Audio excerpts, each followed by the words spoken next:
Welcome to B2B Marketers on a Mission, a podcast for B2B marketers that helps you to question the conventional, think differently, disrupt your industry, and take your marketing to new heights. Each week, we talk to B2B marketing experts who share inspirational stories, discuss their thoughts on trending topics, and provide useful marketing tips and recommendations. And now, here's your host and co-founder of Einblick Consulting, Christian Klepp. Welcome, everyone, to this episode of the B2B Marketers on a Mission podcast, where you get your weekly dose of B2B marketing insights. This is your host, Christian Klepp, and today I am honored to welcome a guest into the show who is on an important mission.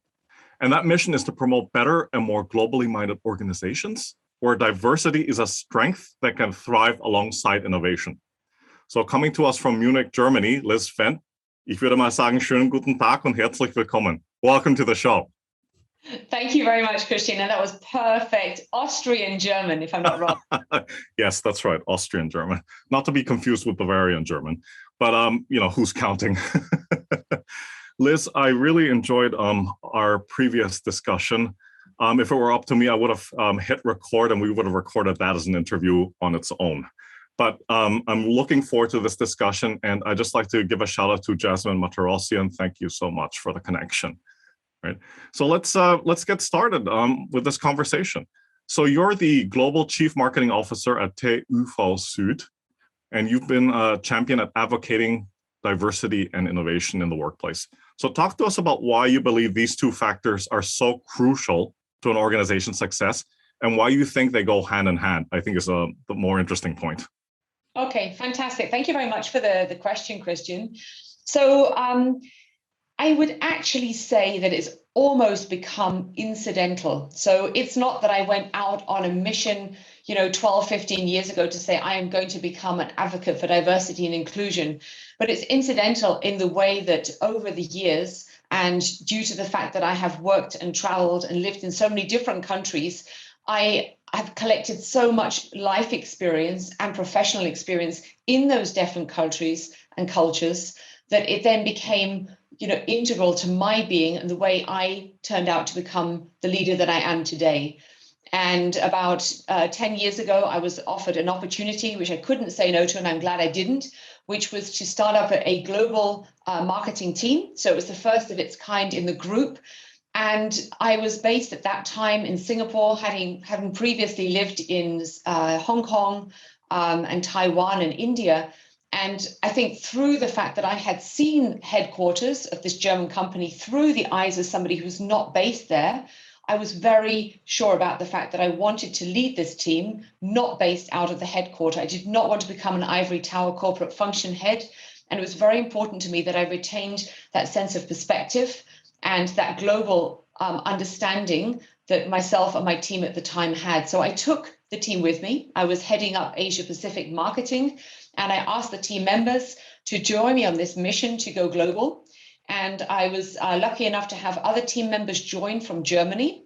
And then I asked a number of other people that I felt would be suitable for particular roles in this global marketing team to join me. And, it actually unfolded relatively quickly. And I had a team of approximately 10. We started off in a very humble way, 10 of us from very different backgrounds.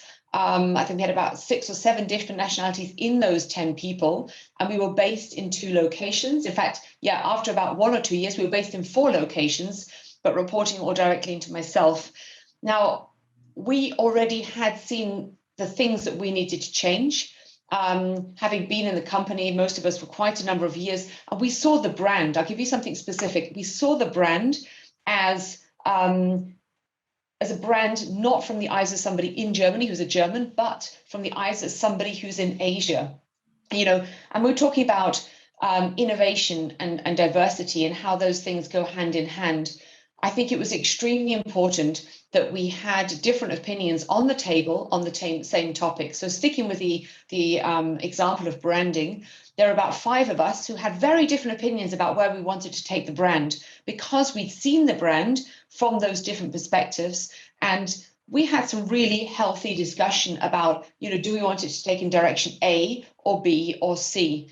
and ultimately we had to figure it out. And we then concluded that we needed more outreach. So we asked a number of other people, and people who had known the brand for 30 years, others who'd known the brand for maybe 3 hours or just 3 days. And they were all coming at it from different cultural and geographic places.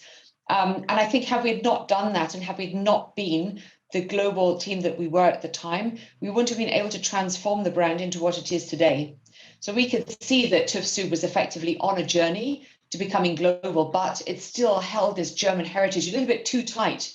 So we started to transform the way that people saw the brand, to make it more reachable to those who are not German. That's quite the story, if I do say so myself. But I mean, what an amazing accomplishment. Having had this experience myself in the past, I know that it's no small feat to get people, not just in different geographies, but also different cultural and linguistic backgrounds to work together to achieve a common cause, right? We used to call it back in the day, especially with when it comes to dealing with headquarters, we called it the Mount Olympus mentality. Right? Yes. And that's not to be condescending or anything. It's just that sometimes, more often than not, people tend to be a bit far removed from what's going on on the ground in other markets, right? Yeah, absolutely. Right. This is probably going to be an interesting question for you because, all these years that you've been advocating diversity and innovation in your organization, you've probably come across, I think, to put it politely, pushback. So what are some of the key barriers that you believe organizations like yours or any B2B organizations have to address in order to foster environments where diversity and innovation can thrive properly? It's an excellent question. I think number one would be unconscious bias. From my experience, there are very few people who go out of their way to form any form of bias. However, everybody, all of us, including myself, have inherent biases. And I think particularly in the example that in this company that has been around for so long, there are a number of people who probably have an inherent bias that the person who leads, for example, global brand couldn't possibly be a non-German, not based in the German headquarters, for example. So I think unconscious bias is definitely a barrier for everybody who's starting out, who perhaps personifies something that's different from what that other, human thinks that person should look like or behave like or sound like. And the other big barrier I'd say is being in the minority. I mean, every study you read says it's tough. It's genuinely tough. I've been in the minority in many places, whether it's traveling across the Gobi Desert, being the only Caucasian woman, whether it's being standing on the stage at the management conference, being, one of a very, clear gender minority. And, a barrier in that sense is the fact that you definitely feel that you need to prove yourself more than anybody else who's perhaps not in that same minority. And secondly, there's almost like a cultural codex in the majority where you need to dial into it and behave the way they do and emanate that behavior to be actually culturally accepted.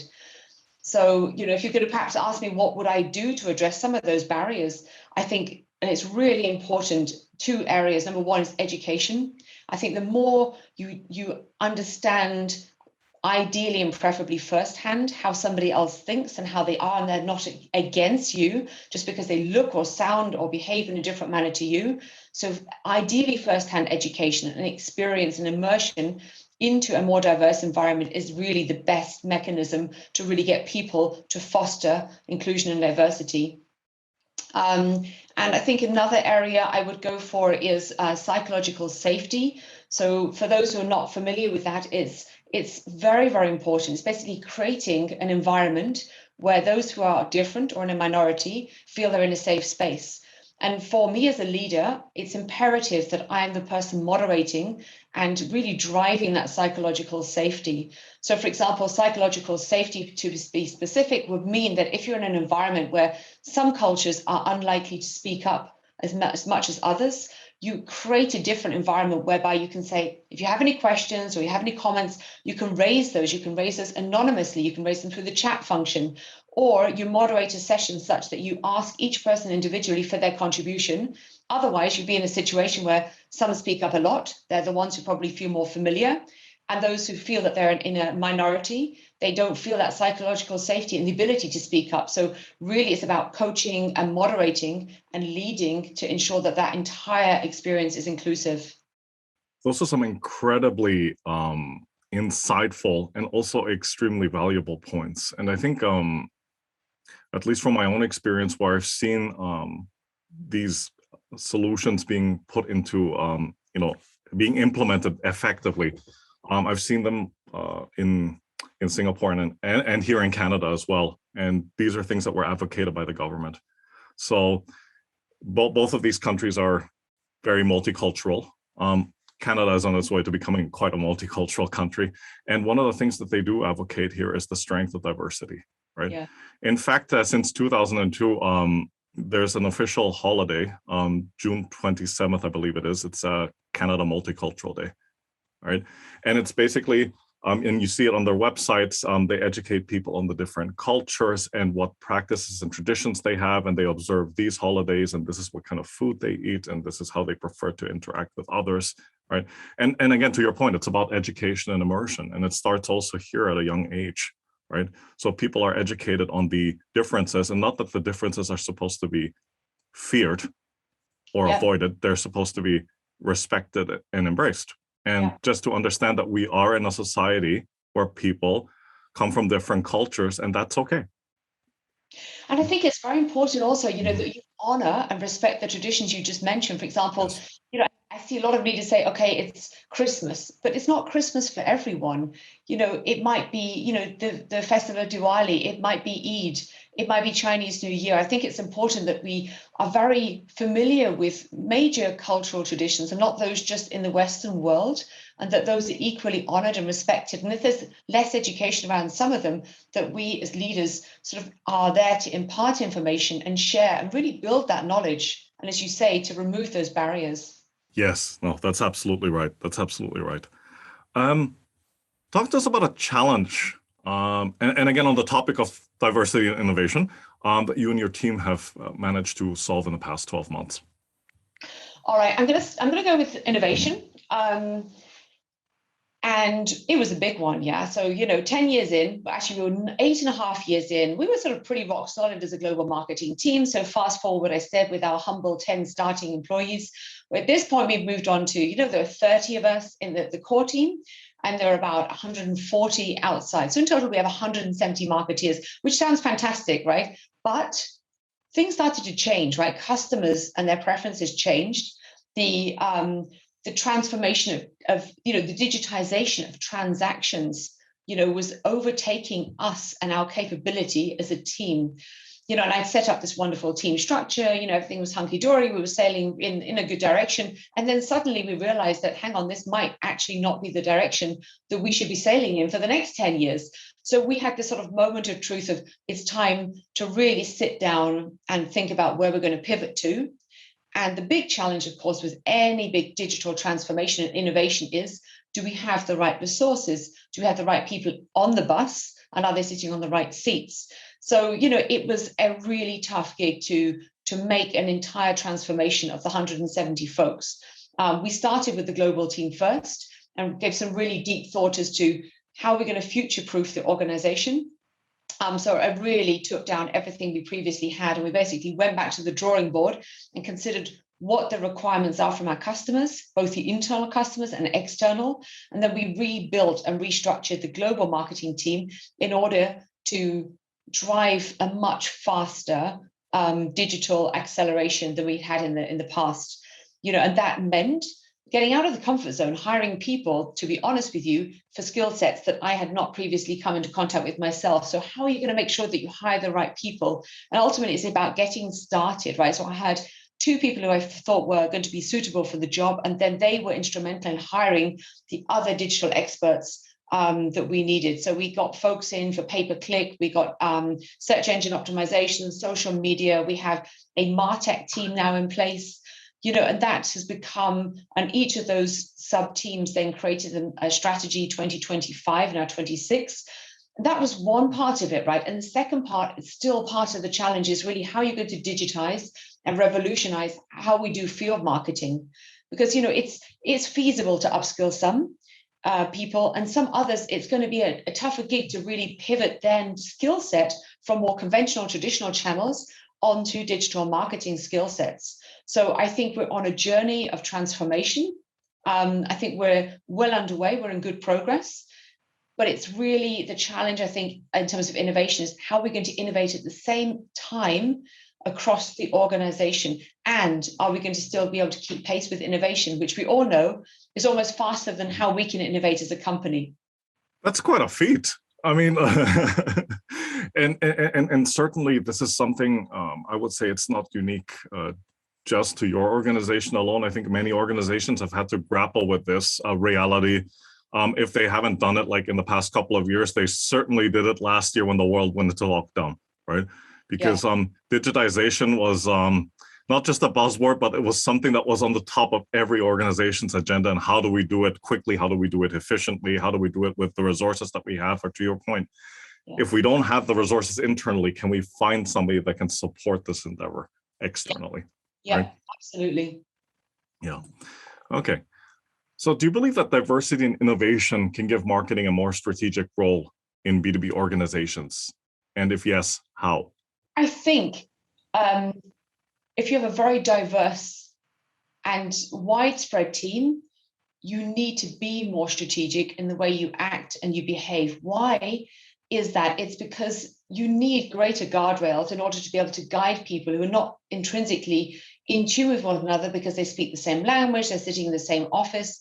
So in my opinion, you are almost forced to become more strategic. And that's a great thing because you need a proper roadmap. You need to be very clear in terms of how you communicate. You need to be very clear in the process steps in order to define that strategy and where you're going in order to bring everybody with you to the end goal. So, every year I have a strategy presentation. I have an outreach to my team globally and an opportunity for them to ask any questions. And it's really very well laid out and very set out such that it's clear for them to follow, because ultimately they then need to transmit that information to the people on their teams.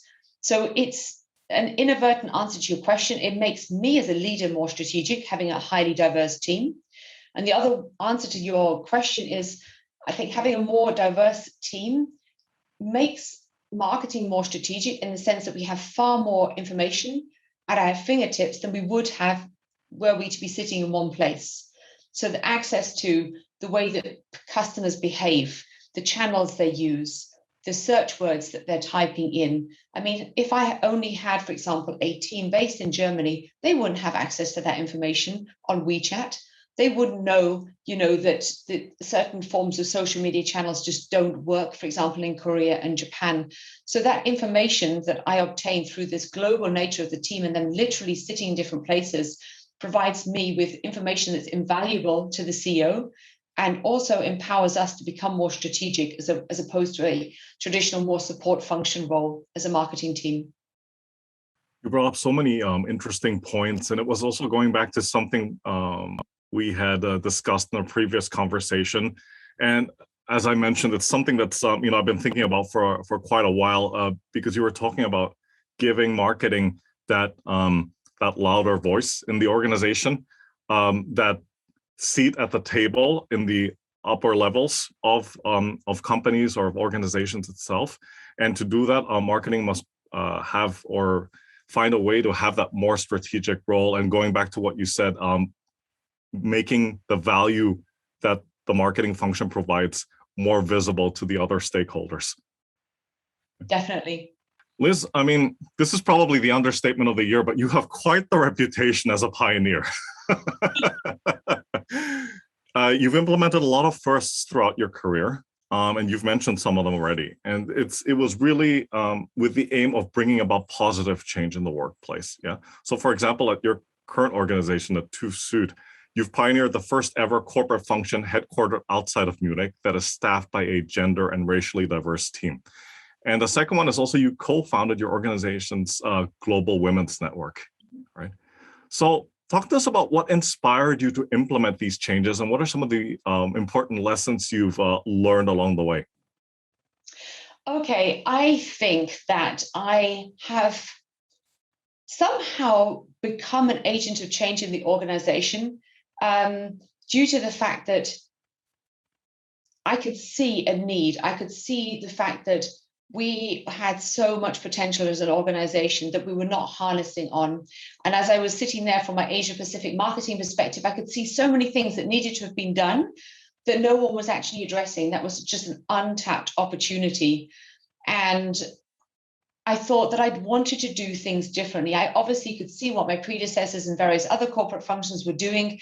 And I felt that if we were truly going to be successful in marketing, I should harness all of that experience I've had traveling and living in different countries and have that global team working with me in order to really accelerate and move us forward.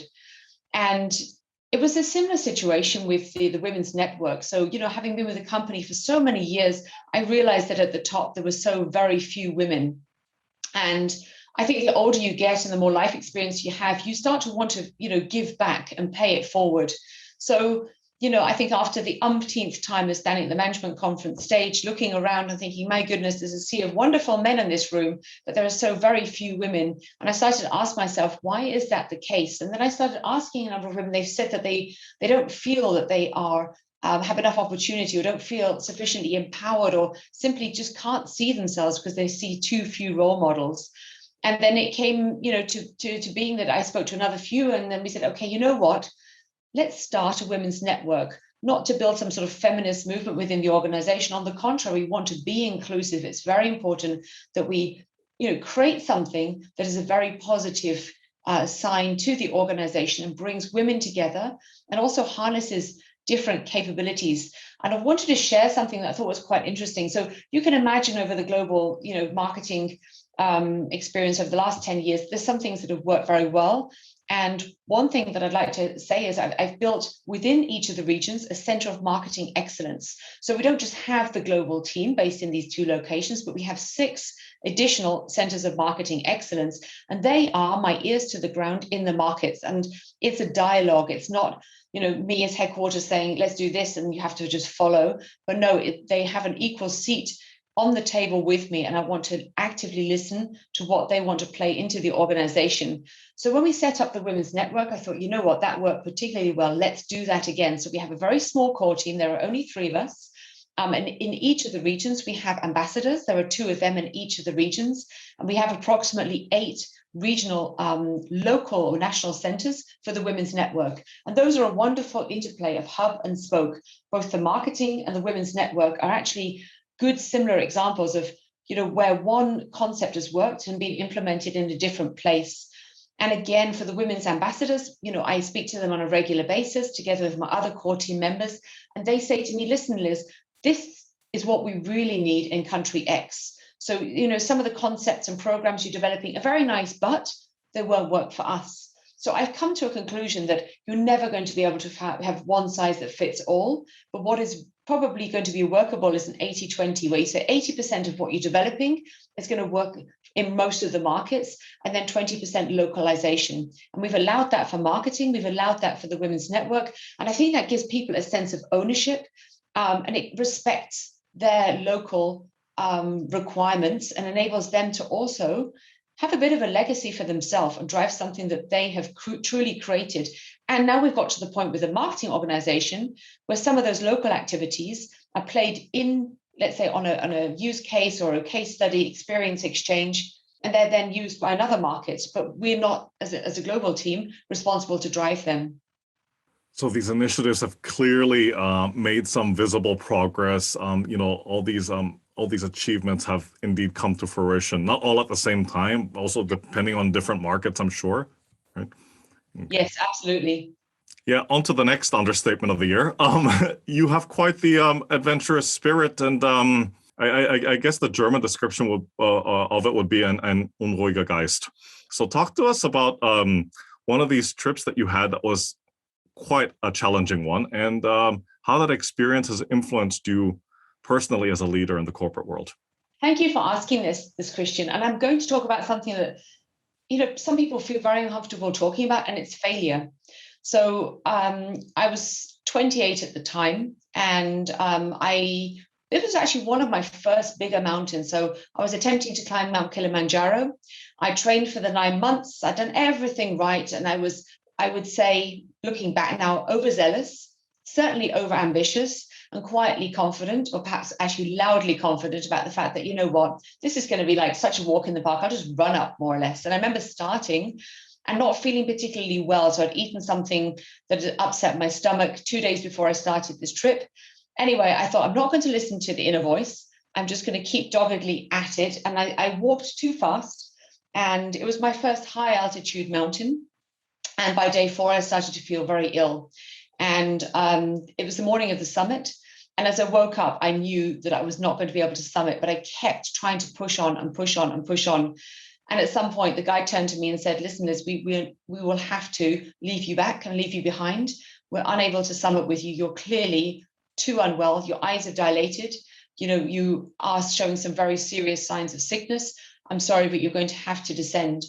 And I think those 4 hours of descent, and you have to descend very quickly when you're at high altitude. At that point, I was at about 5,500 meters, and I had to descend very quickly. And I think those 4 hours were probably quite life-changing. That sense of bitter disappointment suddenly got replaced with me thinking, hang on, I didn't actually listen to my body. I didn't actually, think that I wouldn't be able to achieve this. And I didn't even have a game plan for a plan B. And I started sort of reflecting and thinking, you know what, it's probably not just going to be about pushing through or being overly confident. And it certainly gave me a huge sense of being humble.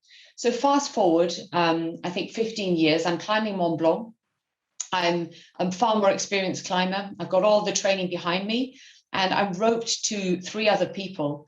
And the person in front of me fell into a crevasse, and not just a small crevasse. You can imagine it's a 15-meter ice crevasse.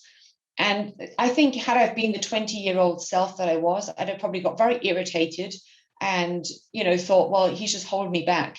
But because I felt that the group in Kilimanjaro had been so kind to me, and they were so kind when they got back, they showed me the photos. I felt that I was not losing out because of that.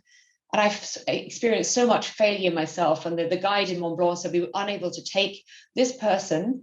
And I was the one who stayed back with him. And I summited a couple of days later. And I think that's an important feeling of, leadership is not about getting there the fastest. It's actually about taking care of the people and making sure that everybody is in the right space and at the right time to achieve what you need to do.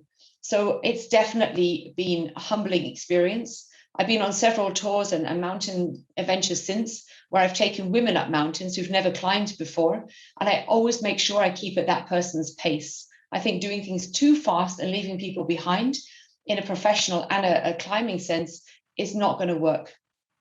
That is a truly amazing story. And I think one from which we can all draw inspiration from, because I believe you touched on a point that really resonates with me, because more often than not, and you can take your pick, whichever social media platform it is, but there's a lot of content out there from leaders that are trying to paint this image of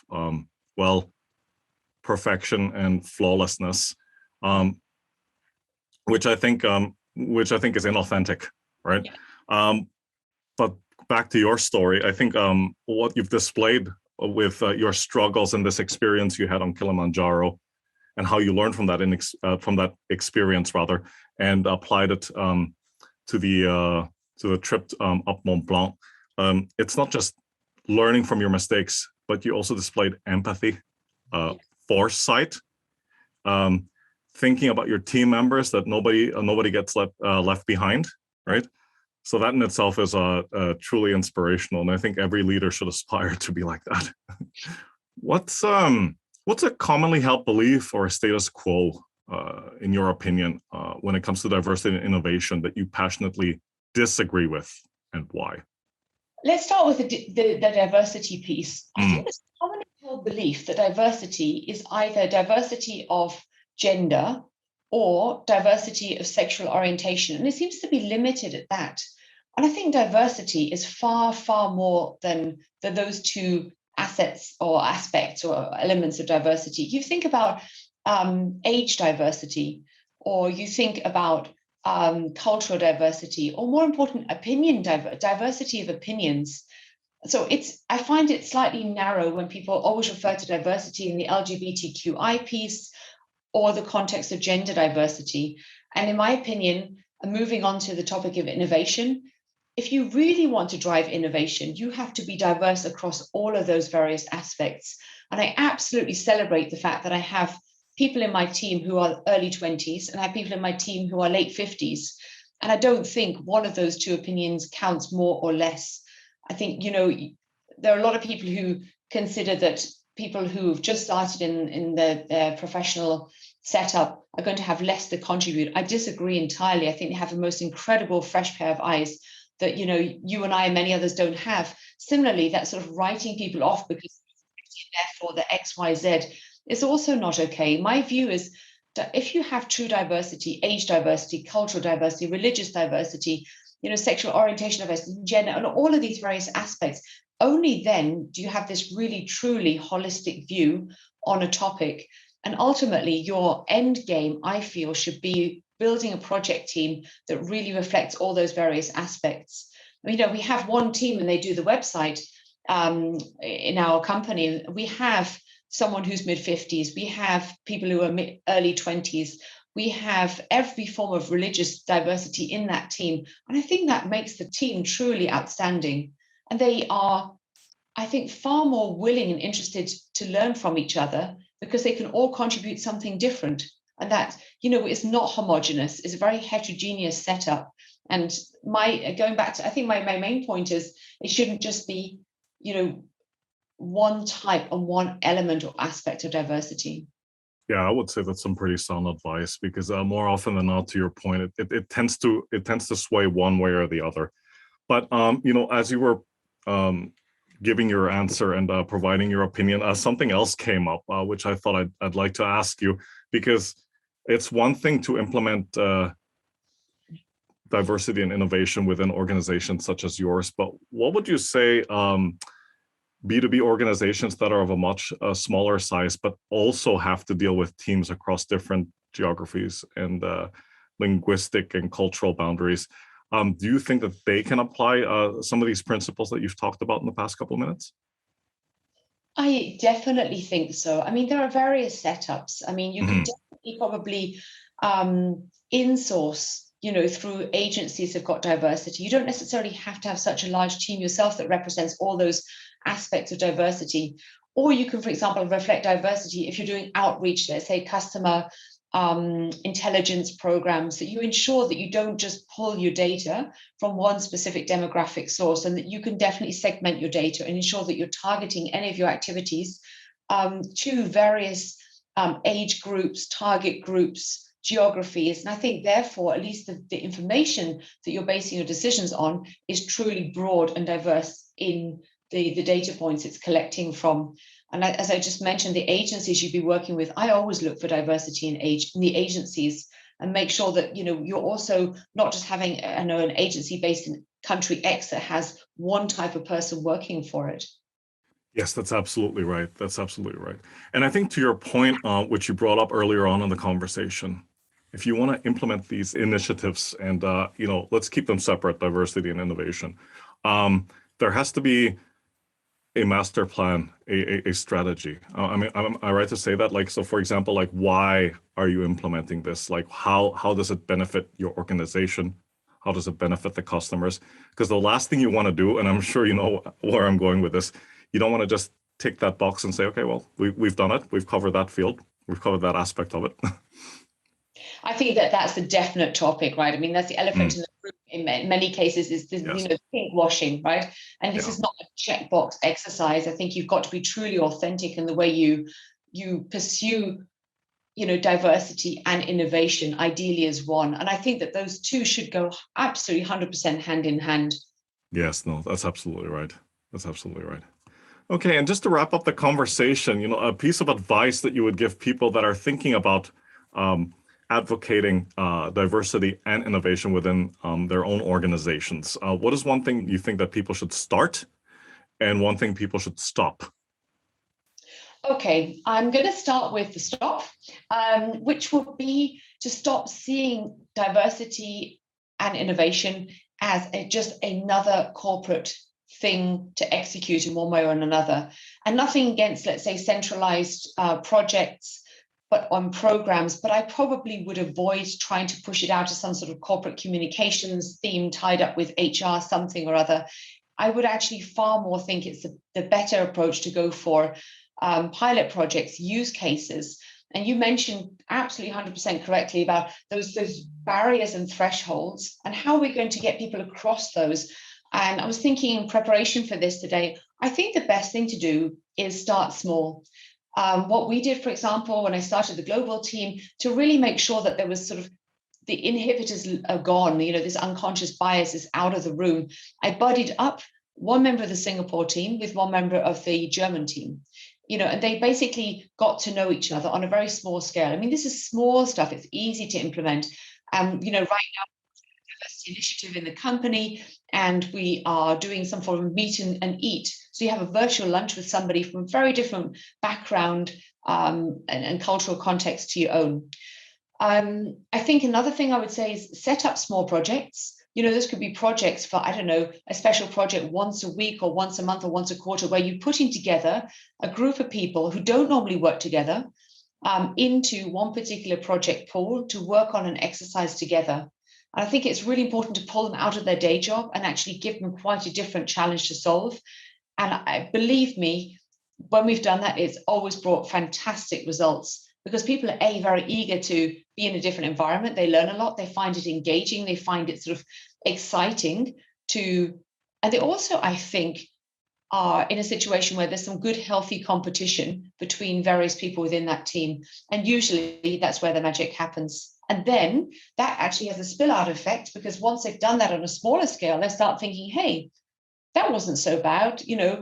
Let's say if I'm a German speaker primarily, to say I'm going to go out there and speak more English. And that was really good. I met that Justine lady from Spain. I think I'll connect up with her again. And the next time, that group of people are far more likely to want to go and work in a more diverse project again.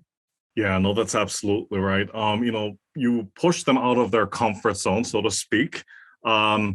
And I think friendly competition is always good, as provided it doesn't get too aggressive, because we've seen some of that as well. But I think what you are alluding to, I think, is extremely important, and I think it's worth reiterating, because once you push them out of their comfort zone and you bring them together to work on a common project or a common task, more often than not, what happens is you'll start getting team members that are engaged, motivated. They are then challenged, or they're given a new challenge, which gives them also something to look forward to, and hopefully will optimize their performance.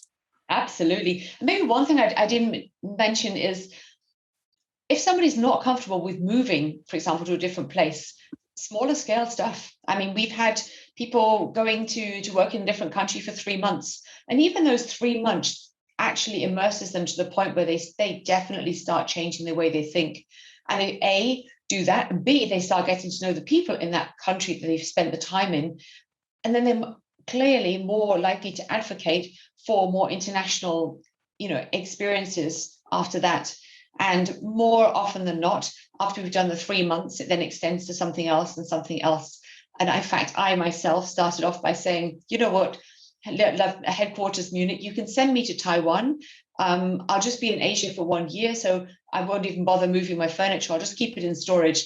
And 15 years later, I returned to headquarters, and my stuff was still in storage, so I had to pull it out about a year ago. Very funny. There's an interesting quote that comes to mind just based on what you've been saying in the past couple of minutes. I can't remember who said it, but it basically, and I think you can appreciate it being a mountain climber yourself, but it goes something like, every once in a while, you have to climb a different summit to view the world from a different perspective. Oh, 100% agree with that. Yeah, I knew you'd appreciate that one.